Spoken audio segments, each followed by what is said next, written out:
Do you feel like you always end up being the one who cares more in all of your friendships? You feel like you're always the one initiating, you're offering support, you're giving favors or helping people out, you're remembering important dates and planning events and nights out and all of that stuff.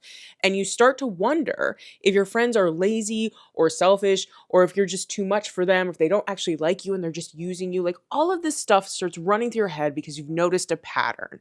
And I want to be the one to tell you it's not as simple as it seems. I made a post about this several years ago on TikTok, and I called myself the leftover friend. And it's because I felt like I was never thought of first, and that every relationship in my life was one-sided or temporary. Like the second I stopped putting in as much effort with this person, they would fade away in my life. It felt really disheartening and demoralizing to recognize this pattern in my life because it felt like there was something wrong with me and like with who I am. Like the people in my life were consistently not choosing me. So what does that say about me? And the comment section of that video was not great.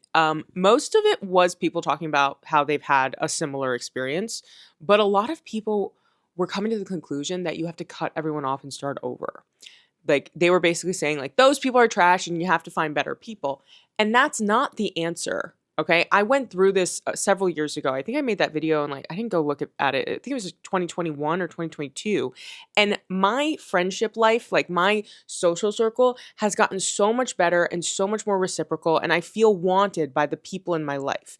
And I'm going to explain to you what it is I learned in this process. Sure, there are some situations where it's better to just cut your losses, but if this keeps happening to you over and over again that you feel like you're the leftover friend, it's not everyone else that's always the problem.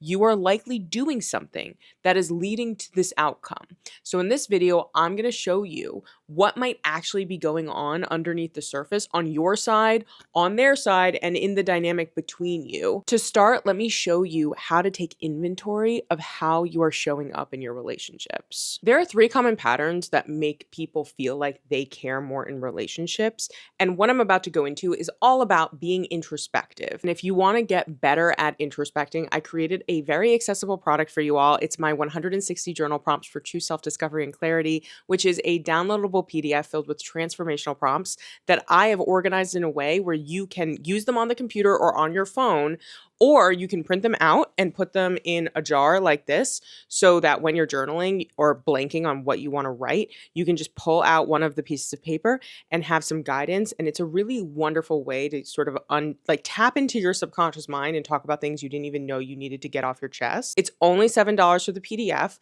but if you want a sneak peek, if you sign up for my newsletter through the link in the description below, I will send you my top 10 journal prompts that I always go back to. They're like classic questions that help me sort things out in my head. And subscribing to the newsletter is an amazing way to show your support as I try to grow this platform and make it more sustainable. But either way, thank you so much for your support and just for watching the video. I'm trying to make this channel not a dating channel, and this is not a dating video. So if you want more not dating videos, please like this video, like, comment, watch it as long as you can because the algorithm is pushing me towards dating and I don't like that. I don't like it. Please help me. Save me. So there are 3 common patterns that I've noticed that I've gone through and my friends have gone through when they feel like they're the ones who care more in the relationship. And I don't want you to think that these are identities. You can cycle through all 3 of these in different relationships or even in the same one at different points in the relationship. So these are just patterns of behavior to look out for in yourself and to really just think about how you are coming across to people and how you are approaching relationships. The first one is the prover. So these folks give and they give and they give because they feel like they have to earn the relationship. They don't know how to relate to people without providing. And whether they know it or not, they think all relationships are transactional. And like, I'm going to give and one day they're going to give back to me, or I'm going to feel like we're on solid ground in order for me to feel comfortable in the relationship. I did this so frequently, you guys. I didn't even realize I was doing it. Like, I felt like I needed to offer something to the people in my life. Like, I would offer favors, I would offer rides, I would, like try to give something to the people because that's what I felt like relationships were. Like, why else would someone keep me around if it weren't because I was providing value to them? This mindset leads to a lot of issues because first you feel like if you stop offering, they'll stop wanting you, which puts you in this impossible to maintain relationship. And that's what leads to the resentment and the burnout. And the relationship ultimately feels fake. It feels hollow. Like because there really isn't any substance there. It's just about giving. And I was over giving out of a sense of insecurity. I didn't see anything valuable in myself and just who I am in my presence.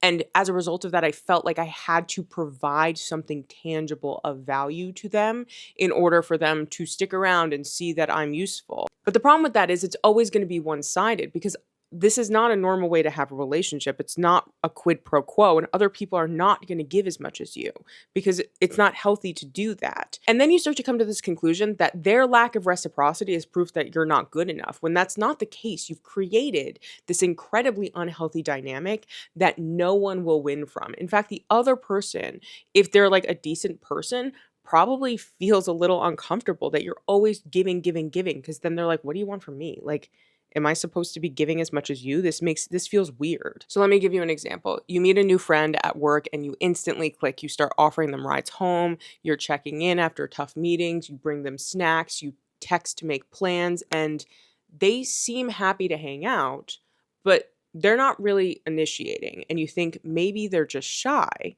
So you keep doing more. You invite them to your birthday. You help them with their resume. You text encouraging things when they seem like they're having a hard time. And after months of this dynamic, you realize that you're doing all the heavy lifting in this relationship. And you stop texting to see what happens. And nothing happens. You feel used. You feel invisible. You feel a little humiliated. Like you feel a little shame. But the thing is, like, you set this dynamic. You never gave them a chance to meet you halfway because you never believed they would in the first place.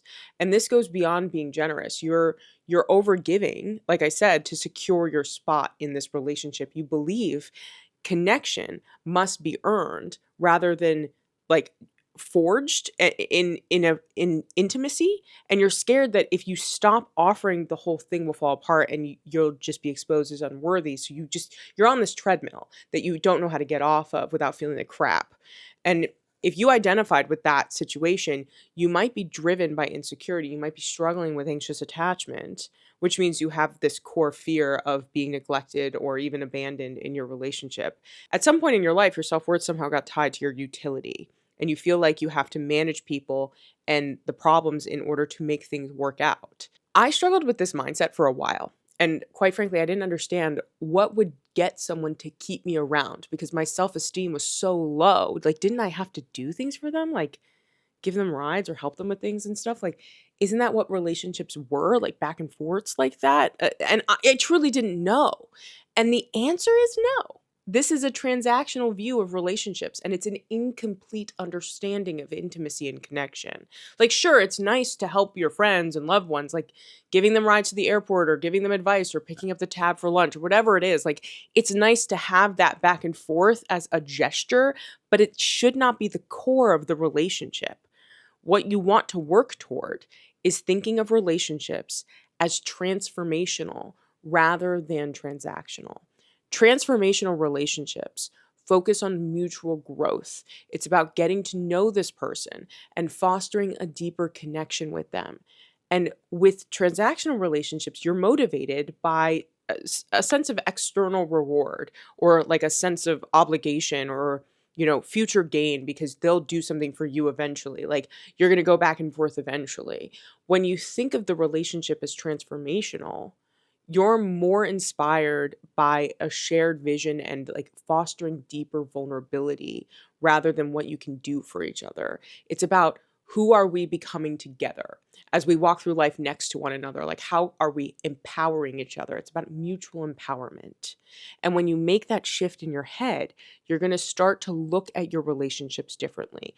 If you are someone who is the prover, if you're overgiving, there is a good chance that you are inviting people into your life that are takers. They see someone who is desperate and wants to feel wanted, and they may take advantage of that. It is true. Those people exist. I wouldn't say the majority of people though. I think a lot of the time, when normal people, well-adjusted people run into an overgiver, they actually feel a little uncomfortable. And so they may pull away because they don't know how to tell you that you're making them uncomfortable, because technically on paper what you're doing isn't wrong. Constantly offering yourself is on paper a very nice thing to do, and so they feel a little crazy. They feel a little like, why does this feel uncomfortable? But they're noticing and sensing the insecurity in you. And so they may pull away because they're uncomfortable, and people would rather withdraw than to actually have difficult conversations. That's a big part of this channel. It's you have to have difficult conversations, not only with yourself, but with the people in your life. So if you find yourself falling into this pattern of overgiving, try changing the dynamic from a transactional one to a transformational one. Try offering, just holding space for someone rather than giving. But if you are a prover, there is a 3000% chance that you're also doing this next one, which is being a miscommunicator. As you make this transition away from overgiving and into a more transformational and reciprocal relationship, you're going to need to communicate with folks. And that's where this next part comes in. You're also miscommunicating. So the issue for miscommunicators is that you're not expressing your needs in the relationship. Your friend may actually be well-meaning, but they're waiting for cues and direction. We fall into patterns with friends because friendship often begins unevenly. In the early stages of friendships, it is common for one person to initiate more than the other. Do not read too much into this early imbalance because many friendships begin lopsided. Like, that's normal. And then over time, as you get to know each other better, the dynamic tends to shift if it's given the chance to stabilize through communication and shared experience. Let's say you always plan where you're meeting up, you're on top of it, your friends trust you, they know that you're going to keep them informed, you're going to pick a good place. And let's say your friend Sophia shows up and she has a great time.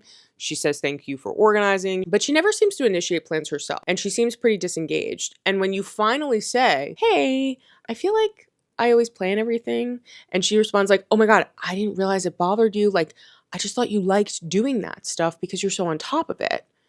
Sophia is actually very interested in maintaining a relationship with you, but she has defaulted to a passive role in it because it worked out that way. And she didn't realize that you were like quietly hoping for her to lead instead.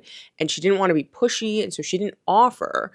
And it's difficult to know at what point in a relationship where you recognize your needs are not being met and you take actions to address it. There's a really wonderful friendship educator. Her name is Danielle Bayard Jackson, and she argues in her book, which is called Fighting for Our Friendship. I highly recommend it. She argues about this idea that relationships require courage. I really like this word courage because you do need to be brave enough to express what you need without fear of seeming needy. And that is a very scary thing to do, to ask what you need. And I put this as like the second possibility because I'm begging y'all to not jump to conclusions, because sometimes what looks like indifference in your friend is really just a lack of direction or clarity. They could be clueless. They could have a lot going on in their life. They don't even realize what's happening here. And you need to gently, compassionately, vulnerably step up and let them know, hey, would you be able to take more initiation here in this friendship? I would love to know that there's some reciprocity here. So I want you to ask yourself, is this person incapable of reciprocating? Or have I never given them a chance by clearly communicating what I'd like to see more of? And you'd be surprised that people will step up and they may need a little bit of prodding, but it's just a matter of communicating. Though there is a situation, and this is the third category, where you're the problem, sweetie. Let me talk about that. That pattern is called being the controller. All right, so the controller says that she wants help or effort from others, but then she doesn't actually allow people to take the lead. And I want you to really be honest with yourself about whether you might be a controller. So I have a friend, and we met up at a social club, and this club puts on events very consistently. So we would just text each other in the beginning of our relationship, like, hey, do you want to go to this event or that one? We never actually had to plan things. It was just sort of like, oh, this person's on the mind. Let's see if she's free, and we can just show up. So the beginning of the relationship, it was pretty coordinated. We didn't run into this issue, but we both decided to leave that social club. And so we did not have the crutch of a coordinated calendar of events to go to. So we had to start planning our own meetups. And she would take the lead inviting me to things. Like, she would plan, she's like, I want to check out this place or that place. Do you want to come? And so she would plan it.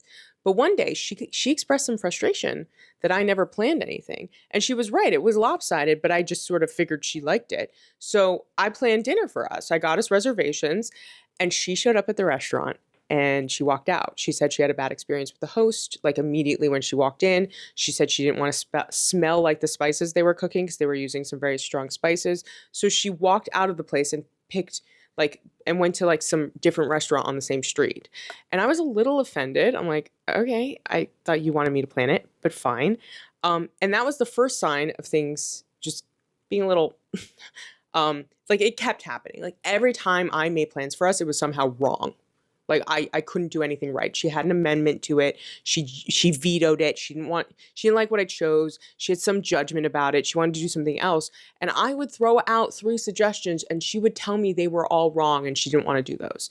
And then after 3 suggestions, I'd tell her to plan it. And then she would get mad at me because she said like she was always planning things. And I'm like, this is why I'm trying. And like, I can't do anything right. You're not letting me. And it got to the point where this sort of whiplash in our plans led to a mutual friend of ours ending the friendship with her. I'm not kidding. She ended it because she changed the plans too many times, and it just felt so disrespectful. From her perspective, she's the one who cares more. But she didn't think she was being difficult when raising issues with the plans that we made, and she had this blind spot about her behavior. And I wish I could tell you it resolved, but it didn't. Like she moved away, and so we don't really make plans in person now.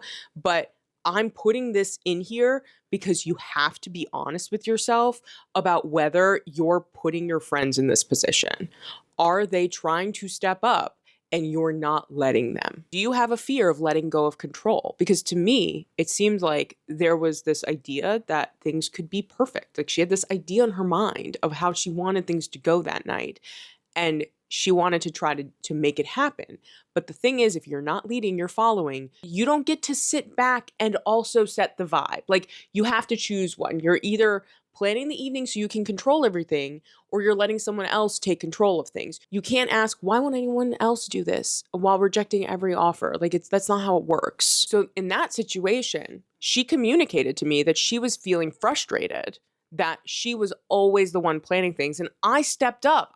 She was a miscommunicator. I stepped up and I'm like, great, I will do it. I'm usually the person planning things. And she sort of just took on that role in our friendship just because she had strong preferences about where we went. I didn't care. I really don't. My perspective is if a restaurant or a establishment in New York City is thriving and like people are going there, it can't be that bad. Because New York City is a really difficult place to have an establishment. So I don't really care about that stuff. She communicated. I stepped up. I was the well-meaning friend trying to provide balance.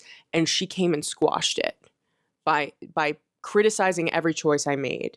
Of course, your friends are not going to want to step up if you're giving them crap like that, right? So now that you have identified your role, I want you to zoom out and examine the dynamic and ask yourself 3 questions. The first one is, are you giving to connect or are you trying to control?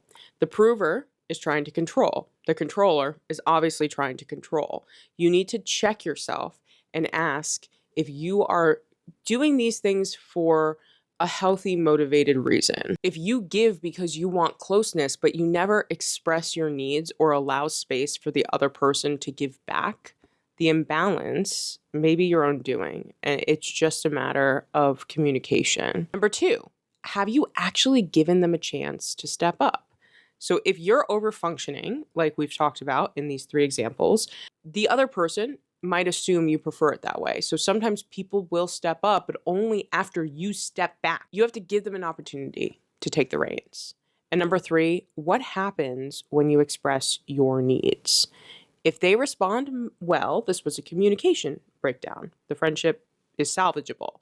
But if they get defensive, if they're avoidant, if they're dismissive, you might have hit a limit in their emotional availability. If they're uninterested in stepping up after you have directly but compassionately said what you need, then that just may be a mismatch. So just remember that the question is not, why do I care more? That is the wrong question. You need to ask yourself, am I communicating clearly? Do the people in my life know what I expect of them? Am I creating space for reciprocity? Or do the people in my life feel judged whenever I let them take control and then I get pissy about it? Am I giving out of love or am I giving out of fear? Am I chasing validation through doing and transactions? And once I have done all of these things, once I have looked at my own inventory and made it clear to the people in my life that, hey, can you pick up the slack a little bit because I'm feeling a little burnt out and a little like used? What do they do? How do they react? When you pull away and set a clear intention with them, what is it that they do next? Are they reaching out to you? Are they texting you? Are they calling you? Are they making plans with you? Are they trying to be there for you? And if they're not, maybe they're just not in the same season of life as you right now, and they don't have the bandwidth or the energy to have this relationship in the way that is healthy for both of you. Or maybe they just don't have the relational or communication skill sets that are required for a healthy relationship. You have to grieve it and move on. And that is one of the harder things to do. And now that you understand what you might be doing when it comes to why you care more as a friend, I want you to check out this video about how to stop abandoning yourself in relationships, because a lot of what I talked about here is applicable in that one. So go check it out. Thank you so much for being here. I really appreciate it. Please leave a comment, like, and subscribe. It helps me out so much. And I will see you in the next one.